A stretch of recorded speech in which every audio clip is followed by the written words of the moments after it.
Começando aqui o nosso boletim informativo, falando da Advocacia Geral da União, que defendeu que o Tribunal Superior Eleitoral arquive um pedido para que seja investigada a conduta do presidente Bolsonaro e do ex-ministro da Educação Milton Ribeiro pelo suposto favorecimento a pastores na distribuição de verbas públicas do MEC. A AGU afirma que houve apenas uma menção indevida ao presidente durante a crise e que não há elementos que justifiquem a abertura de qualquer apuração pela Justiça Eleitoral. O pedido de investigação partiu do PT, sob o argumento de que as supostas irregularidades configuram um abuso de poder político e econômico, o que pode levar à inelegibilidade.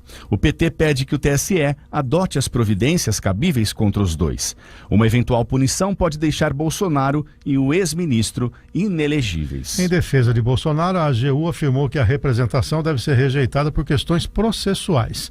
Alega que não cabe uma ação judicial de investigação eleitoral, que só pode ser apresentada no período compreendido entre o registro da candidatura e a data da diplomação dos eleitos entre julho e dezembro. Olha, a advocacia afirmou que o PT não, abre aspas, apresentou quaisquer elementos fáticos, tampouco indícios mínimos de prática de ato ilícito pelo representado Jair Messias Bolsonaro, fecha aspas. Foi dado o motivo, o PT está fazendo o papel dele como opositor, mas incorre em ilegalidade. Ele é um pré-candidato, o Bolsonaro, não é candidato ainda, então não pode ser penalizado pelo Tribunal Eleitoral nesse aspecto. Se fosse nesse caminho, o que o Lula falou recentemente sobre invadir lá, visitar a Casa de Deputados, também seria passível de uma condenação antecipada, e também não é o caso.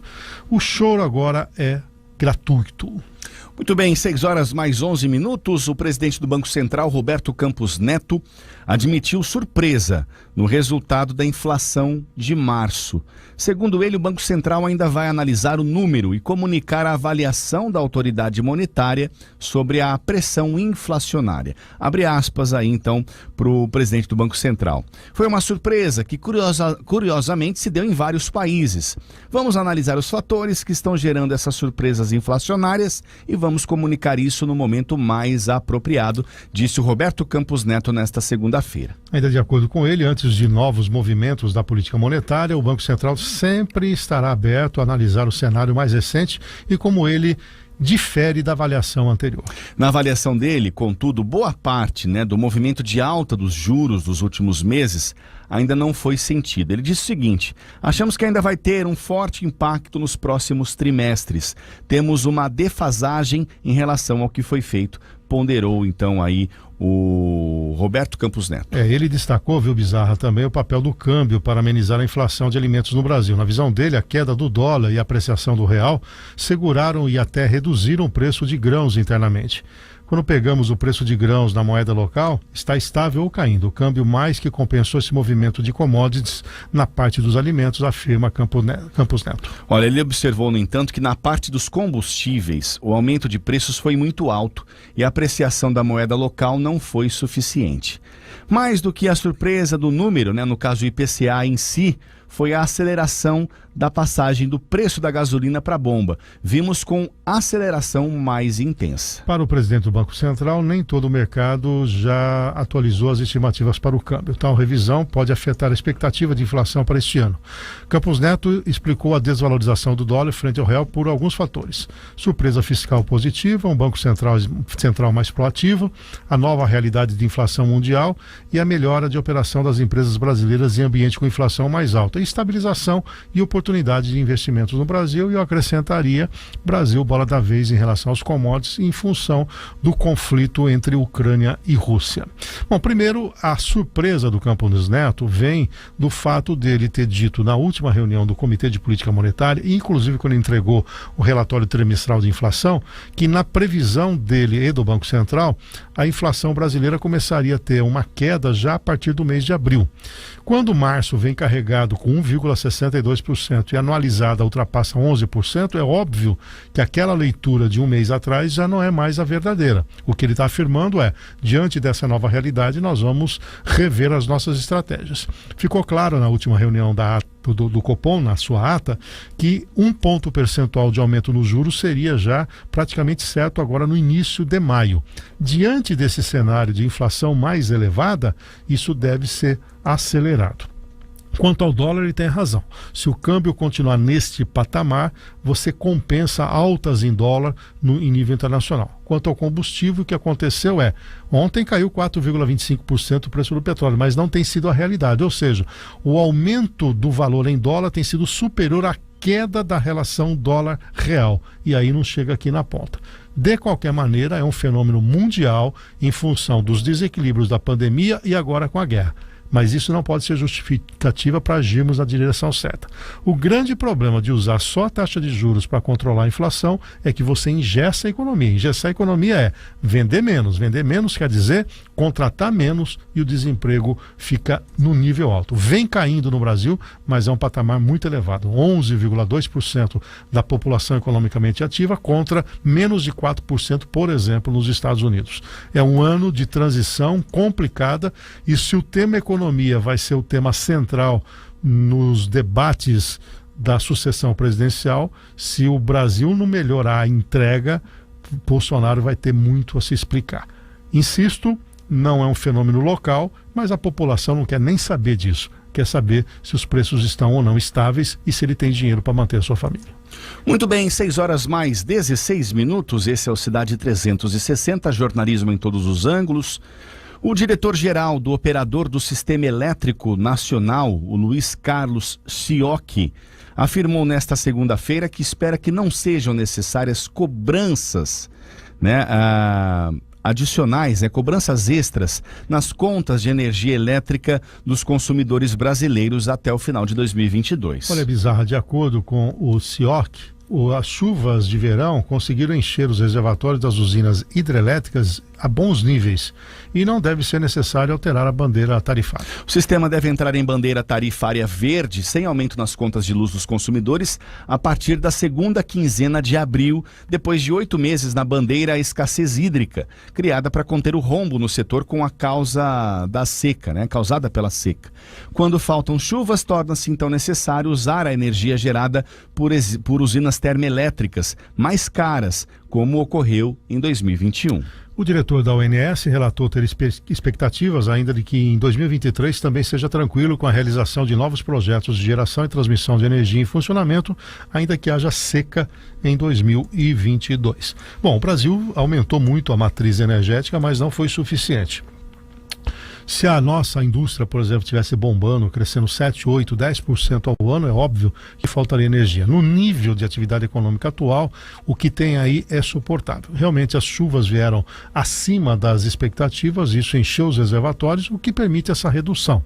Então, cada um de nós brasileiros, a cada 100 kWh, pagava um adicional de R$ 14,20.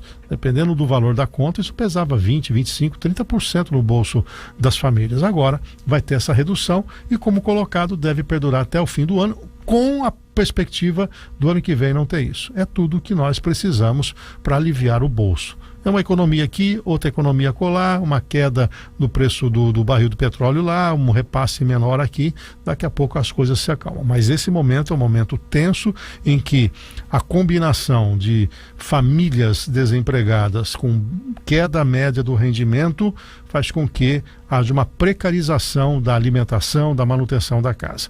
Por isso que a inflação é um mal a ser combatido. Nós não podemos permitir que a inflação volte e permaneça com 2 dígitos, apesar de a gente já ter convivido com 40%, 50% ao mês.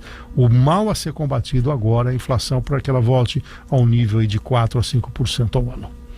Agora são 6h mais 19, 6h19, e o presidente Jair Bolsonaro afirmou nesta segunda-feira que o ex-ministro da Defesa, Walter Braga Neto, está 90% fechado para ser seu vice nas eleições de outubro. Bolsonaro disse que seu vice será o general do Exército para dar credibilidade à sua chapa. O trabalho é substituir o presidente na hora de sua ausência e servir de conselheiro para ele. Ele tem que ser uma pessoa com uma boa formação, com conhecimento de Brasil, e isso que nós buscamos nesse futuro vice, disse em entrevista nessa segunda-feira. Na mesma ocasião, Bolsonaro disse ainda que a disputa pela presidência da República deverá ficar entre ele próprio e o ex-presidente Lula. Palavras do Bolsonaro. O Lula já fechou seu time, já escalou seu vice, que é o Geraldo Alckmin. O Alckmin era um ferrenho opositor de Lula por décadas, atacava o PT de tudo quanto é maneira. Agora mudou. Pelo poder, ele eles se uniram, ou seja, se eram inimigos lá atrás e são amigos hoje, ou mentiram lá atrás ou mentem atualmente, disse Bolsonaro. Na última sexta-feira, o PSB indicou Alckmin como vice na chapa de Lula. Vamos somar esforços para a reconstrução do nosso país. Nós vemos hoje um governo que atenta contra a democracia e as instituições, disse Alckmin durante o encontro ao lado de Lula. A executiva nacional do PT precisará avaliar e referendar a indicação de Alckmin para a chapa. Alckmin, lembrando, deixou o PSDB no final de 2021, depois de 33 anos na legenda. Ex-adversário histórico, inclusive, de Lula, ele foi ao segundo turno nas eleições presidenciais de 2006 e acabou sendo derrotado pelo petista. Ainda na entrevista desta segunda-feira, Bolsonaro disse que pelo poder esses caras se unem a qualquer coisa. Segundo Bolsonaro, a ex-presidente Dilma Rousseff disse no passado que se uniria ao diabo pelo poder. No nosso caso, não existe essa possibilidade, afirmou Bolsonaro. A assessoria de Lula respondeu às críticas do presidente, abre aspas então em nota. O mundo todo sabe que Bolsonaro é um mentiroso que, ao invés de cuidar do Brasil para o que é incompetente, fica permanentemente falando besteira, andando de moto e espalhando conflito, fecha aspas. Pensou se um partido político falasse assim alguém do ministro do Supremo Tribunal Eleitoral, alguém deve estar falando, mas ele criticou o PT também, ele está criticando um candidato, ele é o presidente da República, a maior autoridade, é eleito com 58 milhões de votos, e alguém fala desse jeito, fala assim do Alexandre de Moraes, você é perseguido na hora, mas fica aqui, é toda uma narrativa de pré-eleitoral, nós temos que dar uma relativada nisso tudo, viver a nossa vida, focar no nosso trabalho, focar nas coisas que estão aqui. Esse mundo da política é muito pequeno, e fica ali, todo mundo rodeando as moscas, né, fazendo firulinha e tal. Deixa chegar mais perto das eleições, a gente vai mais lá. Vai cansando esse tipo de narrativa, esse tipo de conflitinho. Enquanto isso, os graves problemas do país estão aí. Precisamos focar no que é necessário, gastar energia na direção certa. Agora, não é hora de gastar tanta energia com a política como esses que estão aí concorrendo estão gastando. Muito bem, 6 horas mais 22 minutos, 6h22. E uma pesquisa da IPESP sobre as intenções de voto para governador de São Paulo, divulgada nesta segunda-feira, mostra o ex-ministro Fernando Haddad, do PT, com 29%, seguido pelo ex-governador Márcio França, do PSB, com 19%, o ex-ministro da Infraestrutura Tarcísio de Freitas, do Republicanos, com 13%, e o atual governador paulista Rodrigo Garcia, do PSDB, com 5%. Lembrando que a eleição está marcada para outubro. Na sequência do cenário com mais nomes de possíveis candidatos, aparece Felício Ramute, do PSD, com 2%, Vinícius Poit, do Novo, Abraham Van Traub, do MP, Altino Júnior, do PSTU e Alves César, do PDT, todos com 1%.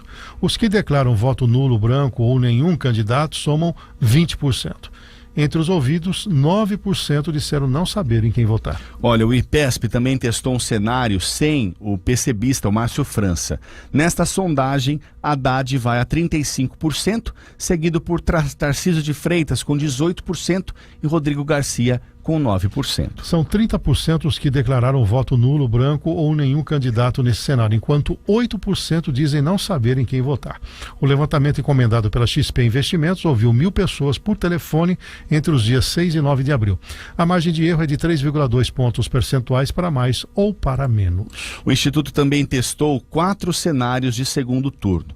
Haddad vence nos 2 cenários em que concorre com o Tarcísio ou o Rodrigo. Na ausência do petista, França também ganha na disputa contra os 2 candidatos. As posições da dianteira são normais. Com o Geraldo Alckmin na parada, ele dividiria Haddad, França e ele. Com uma retirada do Alckmin da disputa para o governo do estado, abriu espaço. E quem surpreende positivamente é o Tarcísio, né? Alguém que está chegando agora no estado, que lançou essa candidatura, mas não percorreu o estado ainda com maneira contundente, o nome até então desconhecido, ele já larga com 13%. A possibilidade de crescimento dele é muito grande. E essa saída do Márcio França da parada é bem factível. Tudo indica que, como o PSB se aliou ao PT e indica o Alckmin como vice, que o França não vai concorrer com o Haddad no estado de São Paulo. Aparentemente, a estratégia é o seguinte: levamos as duas candidaturas até onde der, e em algum momento quem estiver na frente permanece. Provavelmente permanecerá o Fernando Haddad. E aí há uma expectativa da migração de parte dos votos de Márcio França para o Haddad. Nesse cenário, tudo está apontando para um segundo turno entre Haddad e Tarcísio. Surpreende negativamente Rodrigo Garcia, que circulou durante 4 anos ao lado do Dória, fez um trabalho no interior do estado de São Paulo, tem a máquina na mão, mas ele não sai dos 3 a 5% na preferência do eleitor. Nesse caso, nessa pesquisa, ele chegou a atingir 5%. É o máximo que ele conseguiu até agora. Muito bem, 6 horas mais 25 minutos. Esse é o nosso boletim informativo diário, Cidade 360, jornalismo em todos os ângulos.